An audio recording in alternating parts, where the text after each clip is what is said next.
तो पिछले लेक्चर में हमारा व्यू रेंज रह गया था और इसी के साथ हम कॉलम भी कवर कर लेंगे ताकि थोड़ा सा मीडियम साइज का लेक्चर हो। तो हम यहाँ पे देखते हैं व्यू रेंज का शॉर्टकट जो होता है वो ER होता है। इसके लिए पहले हमें प्रोजेक्ट सेव करना पड़ता है, वैसे नहीं किया तो भी चलता है। और यहाँ पे हमें डायलॉग बॉक्स आ जाता है व्यू रेंज। इसमें हमें कट प्लेन, टॉप और बॉटम का ऑप्शन मिलता है। तो व्यू रेंज को कौन से समझ लेते हैं पहले क्या होता है। व्यू रेंज के एक ऑप्शन होता है कट प्लेन।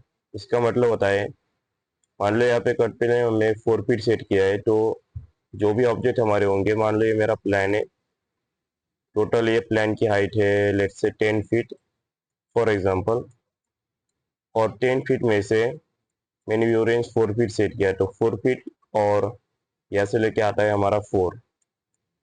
तो यहाँ पे 4 फीट के नीचे के जितने भी ऑफसेट होंगे, ऑब्जेक्ट हो गए, जैसे हमारा वॉल हो गया या विंडो हो गया या फिर इवन लेट जैसे फर्नीचर हो गया, तो ये सारे के सारे ऑब्जेक्ट मुझे दिखेंगे 4 फीट और अप टू 4 फीट, मतलब कि 4 फीट से बिलो और इक्वल टू 4 फीट जो भी हमारे ऑब्जेक्ट होंगे वो मुझे यहाँ पे दिखेंगे।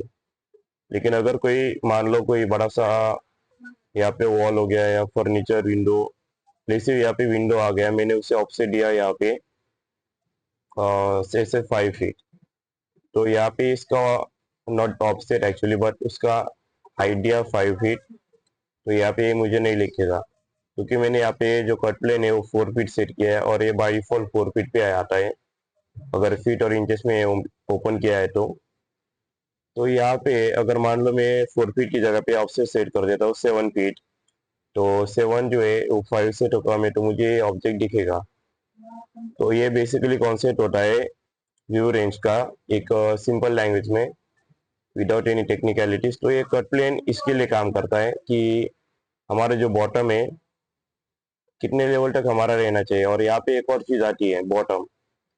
बॉटम में क्या होगा कि कौन सा तुम्हारा बॉटम रहेगा। मैंने तो बॉटम हाउसिंग क्या है कि जीरो जीरो है और जीरो से मेरी स्टार्टिंग हो रही है, 0 to मैंने यहाँ पे इसे दिया है लेट्स से 4 फीट, तो ये तो 0 to 4 हो गया। लेकिन तुम बॉटम ये भी सेट कर सकते हो कि 1 फीट 1, यहाँ पे मैं इसे डिफरेंट कलर से रिप्रेजेंट करता हूँ ऐसे ताकि अच्छे से अंडरस्टैंडिंग हो। तो अगर तुमने मान लो अगर बॉटम 1 फीट सेट किया है, तो इसका मतलब क्या होगा कि 1 फीट से नीचे हमारा जो भी ऑब्जेक्ट होगा वो हमें दिखाई नहीं देगा। 1 फीट से ऊपर यानी कि इक्वल टू और greater than 1 feet to equal to और लेस देन 4 फीट जो होगा, इनके बीच में ही हमें हमारे जो ऑब्जेक्ट हो गए 1 to 4 वही हमें दिखाई देंगे। तो ये हमारा बॉटम होता है। यहाँ पे बाय डिफॉल्ट 0 सेट होके आता है और मैं यही रिकमेंड करता हूँ 0 ही रहने दो इसे। और इसकी एक और चीज है कि मान लो मैंने ये सब सेट किया, लेकिन ये सब सेट किसके लिए है? यहाँ पे देख सकते हो एसोसिएट लेवल 1, एसोसिएट लेवल 1। तो अगर ये मुझे लेवल 2 में सेट करना है फॉर एग्जांपल, तो मुझे इसे रीस्टार्ट करना पड़ेगा, मतलब फिर से सारी सेटिंग करनी पड़ेगी। उतनी ज़्यादा मुश्किल नहीं है, बस आई थिंक 2-3 मिनट का काम है। अगर सेटिंग या मैं रिस्टार्ट फिर से सेट करनी है तो उतना भी मुश्किल नहीं है। इसके लिए कोई ट्रिक नहीं है कि एक बार सेव करके रख लो, वैसे टेम्पलेट सेव करके रख सकते हो। जैसे यहाँ पे एक टेम्पलेट मैंने बना ली, इसके ऊपर सारे लेवल्स के लिए सेटिंग मैंने ऑटोमेटिकली अप्लाई करके दी है। तो वही एक ट्रिक होती है, लेकिन उसके अलावा कोई और ट्रिक नहीं है। तो इसे मैं प्रैक्टिकली अभी दिखाता हूँ। अब थियरी पार्ट हमारा खत्म होता है और इसे मैं, तो यहाँ पे इसे डिफॉल्ट रहने देते हैं, अलग से इसे मैं यहाँ पे डेमोन्स्ट्रेशन के लिए 5 फीट अलग से 4 फीट ही रहने देते हैं और अप्लाई करता हूँ ओके। और इसे एक नया ड्राइंग में मैं दिखाऊंगा। तो यहाँ पे मैं एक वॉल लेता हूँ, एक रैंडम साइज लेते हैं कोई सा भी, और यहाँ पे एक विंडो देता हूँ। और विंडो जो मैंने दी है उसकी जो हाइट रहनी चाहिए, यहाँ पे विंडो सील हाइट उसे मैं दूंगा। अब यहाँ पे तो हमें विंडो दिख रहा है, ये कुछ हमारा विंडो है। तो अगर इसका मैं seal height for example 3 feet है जो कि 4 से कम है, ठीक है, अगर मैं इसे 5 कर दूंगा और अप्लाई करूंगा, यहाँ पे जैसे मैं इसका स्किप करता हूँ, पहले इसे अप्लाई करके देखते हैं। ओके, तो कोई और विंडो यहाँ पे ट्राई करते हैं, क्योंकि आई थिंक ये वाली विंडो जो है थोड़ी सा प्रॉब्लम दे रही है। कई बार ये होता है कि ये काम नहीं करता, तो इसके लिए मैं यहाँ पे लूंगा एक नॉर्मल जो फिक्स विंडो है वो हम यहाँ पे लेते हैं, और उसका जो सी लाइट मैं यहाँ पे देता हूँ 7 फीट। इसे मैं एंटर करूंगा बाहर पे। ओके, यहाँ पे अप्लाई करना रह गया था, इसे अप्लाई करते हैं। यह देख सकते हो विंडो गायब हो चुकी है। अभी जादू मंतर कुछ नहीं है, ये विंडो वहाँ पे है। अगर हम 3D में उसे देखेंगे तो एग्जिस्ट करती है, बस उसका जो लेंथ है वो बॉटम से। अब यहाँ पे मैं इसे सिलेक्ट कर सकता हूँ और प्रॉपर्टी चेंज कर सकता हूँ, और यहाँ पे 7 की जगह पे 4, 5, 6 भी दे सकता हूँ, या इसे डिलीट भी कर सकता हूँ। अगर मैं यहाँ से इसे डिलीट करूंगा तो देख सकते हो यहाँ पे विंडो गायब हो चुकी है। तो यहाँ पे हमारी विंडो कंट्रोल जी करने के बाद वापस आ चुकी है। और इसे मैं अब एक और चीज़ है, मान लो कि तुम्हें शॉर्टकट याद नहीं है, तो क्या कर सकते हैं, प्रॉपर्टी जो होती है जिसका शॉर्टकट डबल पी है, वहाँ पे नीचे हमें ऑप्शन होता है व्यू रेंज का। तो यहाँ पे मैं इसे एडिट करता हूँ, एक्सटेंस में होता है, तो हमें ये ऑप्शन आ जाता है। तो यहाँ पे मैं इसे व्यू रेंज जो है इसे कट प्लेन को 8 सेट कर देता हूँ, अप्लाई। तो ये थोड़ा सा ज़्यादा ही कट प्लेन बड़ा बता रहा है, तो इसे मैं, इसका रीज़न क्या है, हमारा टॉप जो है, तो हमारा कट प्लेन हमारे टॉप से कम होना चाहिए या फिर इक्वल टू होना चाहिए। तो इसे मैं करता हूँ 9, और ओके। तो देख सकते हो हमारी विंडो आ चुकी है यहाँ पे। तो ये सिंपल कॉन्सेप्ट था व्यू रेंज का। तो यहाँ पे हमारा होता है यहाँ पे व्यू रेंज कंप्लीट। अब नेक्स्ट हमें देखना है कॉलम। कॉलम्स में जो होते हैं यार, रिविड में हमें कॉलम बनाने नहीं पड़ते। हाँ, फैमिली बनानी पड़ती है अगर बनाना चाहते हो, या कहीं से किसी से इंपोर्ट भी कर सकते हो। तो यहाँ पे मैं रेडीमेड कॉलम लेता हूँ, उसके लिए हमें आर्किटेक्ट में जाना है। सिंस ये रेविड आर्किटेक्चर का लेक्चर है, तो यहाँ पे हमें आर्किटेक्ट कॉलम सिलेक्ट करना है, और इसे जहाँ चाहो वहाँ पे प्लेस कर सकते हो। और कॉलम का साइज यहाँ पे सिर्फ 3 ही साइज है, लेकिन ये नहीं रिकमेंड करता कि तुम खुद से किसी कॉलम का स्केल का कमांड यूज करो। क्या करना है, एडिट टाइप में जाना है, डुप्लीकेट पे क्लिक करना है, कोई सा भी कॉलम हो। और लेट्स से मुझे कॉलम चाहिए 9 इंच बाय 12 इंच का, इसे 9 बाय 12 करूंगा, 2 को यहाँ पे हटा देता हूँ, ओके करूंगा। उसके बाद हमें क्या करना है, यहाँ पे मेक श्योर कि हमारा 9 बाय 12 ही सिलेक्ट हो, और फिर इसे स्क्रॉल डाउन करना है। और यहाँ पे हमें ऑप्शन मिलता है डायमेंशंस में विड्थ और डेप्थ। तो यहाँ पे हमारा 2 फीट है, तो इसे इंचेस में भी कर सकते हो। तो लेट्स से यहाँ पे मैंने करना है, मैं इसे 0 कर देता हूँ। और 9 बाय 12 कॉलम के लिए 9 डेप्थ और 12 विड्थ हम लेते हैं यहाँ पे,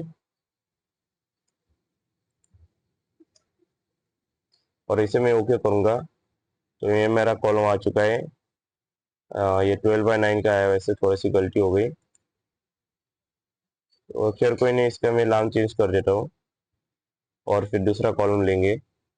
तो यहाँ पे मैंने जो कॉलम लिया है 12 बाय 9 का, वो यहाँ पे हॉरिजॉन्टल प्लेसमेंट के लिए काम आ रहा है। लेकिन वही तुम्हें अगर वर्टिकल प्लेसमेंट करनी है, तो ऑटोकैड में हम क्या करते हैं, इसे सिलेक्ट करते हैं और रोटेट करते हैं। और यहाँ पे भी तुम रोटेट कर सकते हो, जैसे यहाँ पे वर्टिकल प्लेन, और यहाँ में हॉरिजॉन्टल प्लेन, इससे ऐसे, या रोटेट तो यहाँ पे कर सकते हो, लेकिन इसमें एक इश्यू आता है, वो भी बताऊंगा क्या आता है।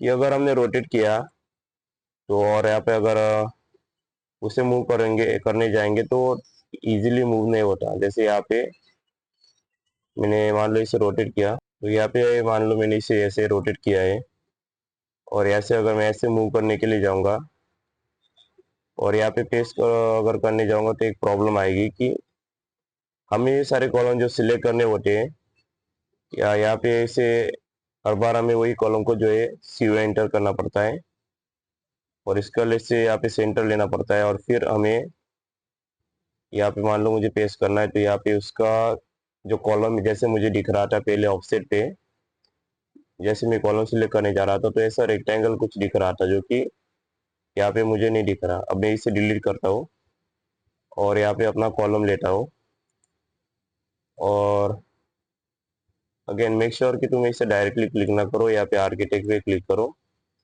और ये वाला कॉलम जो मैं लूंगा तो देख सकते हो डिफरेंस कि एक पेस्ट करने के लिए थोड़ा सा डिफिकल्ट है और एक पेस्ट करने के लिए बहुत ज़्यादा इजी है। इसलिए मान लो अब मुझे वर्टिकल कॉलम अगर चाहिए तो इंस्टेड ऑफ में रोटेट करके फिर कॉपी पेस्ट करना, क्योंकि उसमें ने देखा होगा कि ये अच्छे से जो हमारा रेक्टेंगुलर बॉक्स है जैसे ये वाला, ये आसानी से ये मिलता नहीं है और इससे स्नैप होने में बहुत इजी होती है, मतलब ये सीधा सीधा वॉल के ऊपर अच्छे से आ जाता है। तो क्या करना पड़ता है उसके लिए, रोटेट करने की जगह यहाँ पे आर्किटेक्ट में जाओ, यहाँ पे अपना कॉलम सिलेक्ट करो, जो तुम्हें रोटेट करना है एडिट टाइप में जाओ और उसे डुप्लीकेट करो। तो यहाँ पे मैं 9/12 करता हूँ, इसका नाम देता हूँ 9/12 से 2 को इरेज करते हैं ओके। और इन दोनों का जो पोजीशन है यहाँ पे मैं इसे 12 करूंगा और यहाँ देख सकते हो कि इंचेस में भी अगर हमने डाला तो इस फीट में इसे कन्वर्ट कर लेता है। तो यहाँ पे मैं इसे दूंगा 12, सॉरी 9 और ओके करूंगा। इसके बाद जो है हमारा वर्टिकल कॉलम बन चुका है, तो इसे हम कहीं पे भी पेस्ट कर सकते हैं। तो ये बेटर अप्रोच होता है, इससे हमें टेस्टिंग के टाइम ज़्यादा एरर नहीं आती। तो इससे ओके यहाँ पे देख सकते हो पेस्ट हो चुका है। तो यहाँ पे हमने कॉलम तो प्लेस कर दिए है, लेकिन यहाँ पे प्रॉब्लम आने वाली है। जैसे मैं 3D पे देखता हूँ, यहाँ देख सकते हो हमारा कॉलम जो है वो कहीं पे भी दिख नहीं रहे। इसके ऊपर मैं क्लिक करता हूँ, जैसे अभी यहाँ पे मैं क्लिक करूंगा तो भी हमारा कॉलम यहाँ पे दिख नहीं रहा। उसका कारण भी बताता हूँ।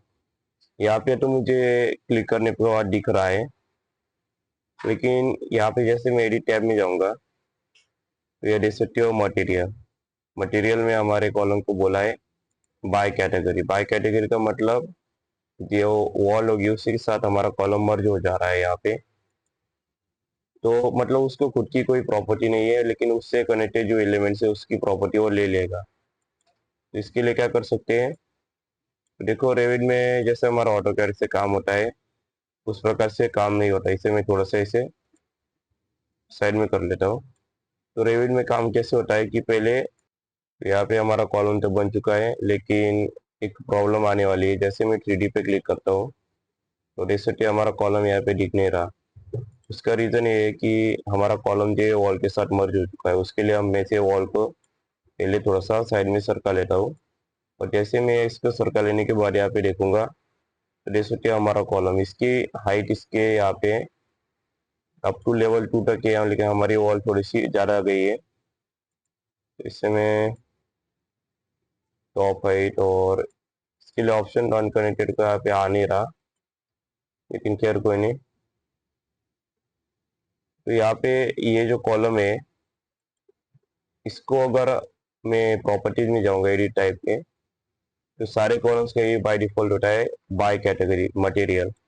जैसे वॉल का यहाँ पे मटेरियल जो है, जैसे ये वाली वॉल है और इसे मैंने ब्रिक का मटेरियल लिया तो ये ब्रिक जैसा कुछ दिख रहा है, तो ये उसका मटेरियल हो जाता है। लेकिन कॉलम के केस में क्या होता है, उसका मटेरियल होता है बाय कैटेगरी, जिसका मतलब होता है जस्ट लाइक पानी जिसमें डालो उसके जैसा, बोलते हैं ना पानी का कलर कैसा, जिसके जिसमें डालो उसके जैसा। तो हमारा कॉलम क्या करता है, उसके साइड में जो वॉल्स होती है उसका कलर वो अडॉप्ट कर लेता है, उसका कलर और उसके जैसा ही बन जाता है।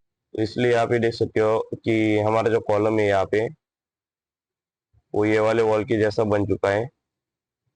तो इसके लिए क्या करना पड़ता है, तो देखो रेविड में एक कॉन्सेप्ट होता है कि जैसे हम ऑटोकैड में पहले प्लान ड्रॉ करते हैं और फिर कॉलम ड्रॉ करते हैं, रेविड में क्या होता है पहले ग्रिड लाइन ड्रॉ होती है, फिर उसके बाद हम कॉलम जो है उसे प्लेस करते हैं ग्रिड लाइन पे और फिर उसके बाद वॉल ड्रॉ करके। तो हम ऐसे उल्टा जाते हैं, जैसे ऑटोकैड में हम क्या करते हैं वॉल ड्रॉ करते हैं, कॉलम ड्रॉ करते हैं, फिर ग्रिड लाइन।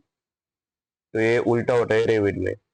तो इसी कारण से जो है जब हम पहले कॉलम को ड्रॉ करोगे तो होगा क्या कि वॉल इंटरसेक्ट करेंगे ही नहीं, क्योंकि हम वॉल जो है वो इस प्रकार से प्लेस करेंगे कि वॉल और कॉलम एक दूसरे से इंटरसेक्ट ही ना करे। तो इससे हमें ये जो एरर आ रही है ये आराम से उसी से अवॉइड हो जाती है। लेकिन यहाँ पे हम एक काम कर सकते हैं कि हमारा जो कॉलम है उसे सिलेक्ट करके एडिट टाइम में जाके चाहो तो इसका प्रॉपर्टीज चेंज करके जो है इसका कलर मैं जैसे वुड ले लेता हूँ। वुड का वैसे कॉलम कभी होता नहीं है, लेकिन ताकि अच्छे से हम देख सके इसलिए मैंने इसे वुड में लिया है। और फिर कॉलम को यहाँ पे ड्रॉ कर सकते हो। तो मेक श्योर कि आर्किटेक्चर मान लेना, स्ट्रक्चर ही लेना। तो यहाँ पे अगर मैं कॉलम को प्लेस करूंगा, से हम 3D में देखेंगे इसे, तो यहाँ पे हमारा कॉलम प्लेस नहीं, यहाँ पे प्लेस हो चुका है। लेकिन फिर भी ये जो है ये कॉलम वॉल के अंदर एक कॉलम चला गया है जो मैंने यहाँ पे प्लेस किया है। उसी के कारण ये जो कॉलम है हमें यहाँ पे दिख ही नहीं रहा। यह देख सकते हो इसका आउटर फेस दिख रहा है जो कि वॉल के अंदर मर्ज नहीं हुआ है। तो इसके लिए मैं ये कर सकता हूँ कि स्प्लिट लाइन का जो कमान है उसका यूज कर सकता हूँ, स्प्लिट कमान का, और इसके दोनों साइड पे स्प्लिट कर देता हूँ,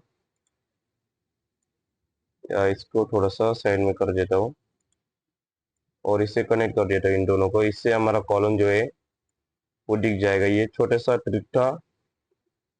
जैसे यहाँ पे हमारा कॉलम यहाँ पे दिख रहा है, लेकिन रेविट में हमें पहले ग्रिड लाइन ही प्लॉट करनी पड़ती है, इसलिए उतना ज़्यादा इफेक्टिव नहीं, क्योंकि हमें यही सेम स्टेप जो है हर एक कॉलम के लिए रिपीट करनी पड़ेगी। तो अगर ग्रिड लाइन पे लेक्चर नहीं देखा तो प्लेलिस्ट का लिंक जो है वो डिस्क्रिप्शन में और एज अ एंड कार्ड भी शो हो जाएगा यूट्यूब पे, तो चेकआउट कर लेना। उसमें मैंने प्लेलिस्ट में जो है ग्रिड लाइन का लेक्चर बनाया है, क्योंकि अगर ग्रिड लाइन इस लेक्चर में दिखाया तो वो लेक्चर जो है एक्स्ट्रा 10-20 मिनट्स उसमें ऐड हो सकते हैं, इसलिए वो चेकआउट कर लेना। और हाँ, जाने से पहले हमारा यहाँ पे कॉलम कटवाटा है, और जाने से पहले चैनल को सब्सक्राइब, वीडियो को लाइक और शेयर जरूर कर देना। Thank you for watching and see you in the next one.